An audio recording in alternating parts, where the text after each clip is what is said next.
SeaWorld Orlando hasn't even opened up their new for 2020 roller coaster Icebreaker, and it looks like they've already started work on a new roller coaster for 2021. Now you might be thinking, whoa, 2 coasters in back-to-back years? That doesn't sound right, except here's the thing. It kinda does sound right, because SeaWorld Parks and Entertainment have been going kinda crazy lately. We've been seeing a lot of big new announcements from their parks saying, hey, we're adding roller coasters in consecutive years. Look at SeaWorld San Diego. They're looking to add a new coaster in 2021, and they've been adding coasters every single year since 2018. Busch Gardens Tampa adding 2 back-to-back coasters. Looks like Busch Gardens Williamsburg will be adding 2 back-to-back coasters. So SeaWorld Orlando, hey, makes sense. This is kind of the crown jewel of SeaWorld parks. They pretty much have 3 big thrill rides. They're all B&Ms. So what could they add to complete the collection? Let's add in another B&M, because the rumor here is that they'll be adding a B&M Wing Coaster in 2021.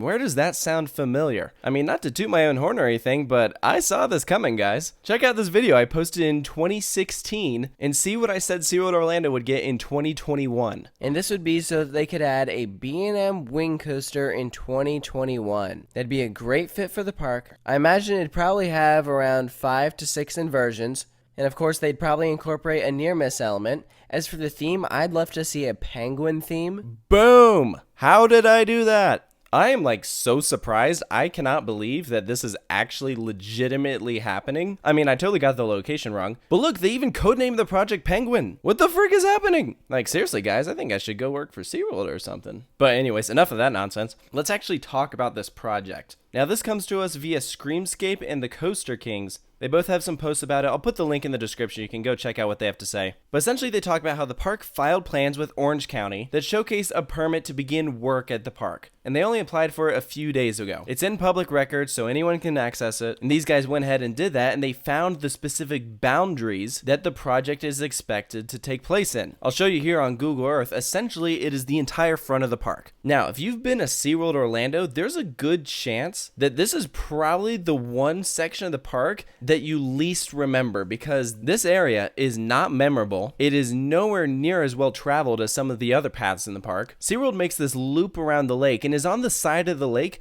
where there's not any rides. There's a few exhibits, but not enough to keep guests over there. Most people on that path are literally only there so they can get from one area to another. And so, enter Project 2021. They're trying to fix that, which I think is brilliant. Specifically, within the past 5 years, they've been attacking the sections of the park that needed the most work. They started with Mako, Infinity Falls, Sesame Street, Icebreaker. All of these attractions are going in areas that they saw needed an update. The main entrance area is the next logical location. And by putting a coaster here, they're completing the loop around the lake. If you're looking at the skyline, you see Manta, Kraken, Mako, Icebreaker, and now you'll have Penguin Coaster. Now keep in mind that that codename Penguin is just that. It's a code name. I personally would not anticipate the actual ride being themed to penguins, but traditionally wing coasters are themed to some sort of bird. Everyone who rides a wing coaster says, oh, it feels like flying, which is ironic because penguins don't fly. But there are still plenty of sea life creatures that you could theme this off of, but also they don't have to go with that bird theme. I think that by far would be the easiest option, especially since they are a sea park. Theming it off of an animal is kind of a logical decision. Icebreaker is the only major coaster in the park that isn't themed to an animal, but they're still,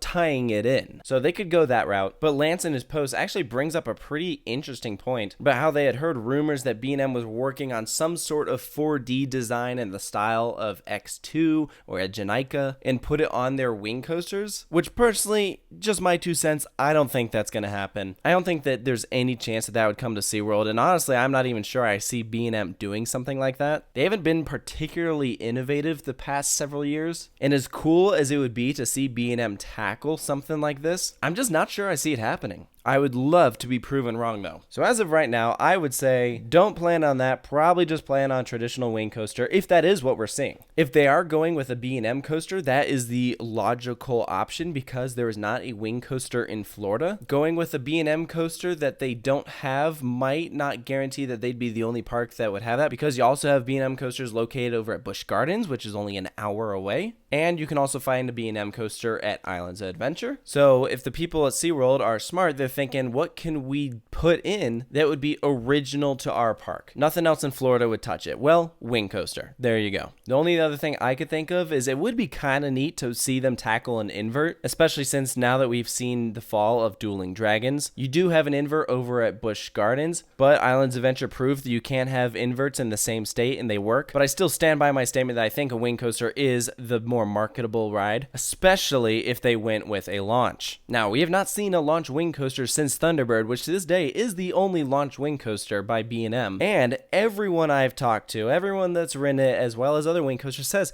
you know, Thunderbird, that's the best B&M wing coaster. So it's actually amazed me that we have not seen another launch B&M wing coaster yet. So if you ask me, I think it's about time we see another one of these things. SeaWorld Orlando, I would love for you to tackle this project. And it would fit right in the line with the fact that SeaWorld Parks and Entertainment have been installing a lot of launch coasters recently. Launches are an exciting and economical way to start off a ride. You're saving space by not having to build in a lift hill. And from what I've seen, Thunderbird is a very reliable coaster, as are most B&Ms, so I think that going with a B&M launch wing coaster would probably work out for them. It would be kind of weird to think that there would be 4 B&Ms in this park. I think there are definitely other options that they could go with, but you have to also think about it from the park's point of view. Orlando gets a ridiculous amount of people. It is basically the #1 tourist destination in the world. Not everyone visits SeaWorld, but you do get a lot of traffic, and so they want a ride that has a high throughput. And since they have a good working relationship with B&M, hey, there you go.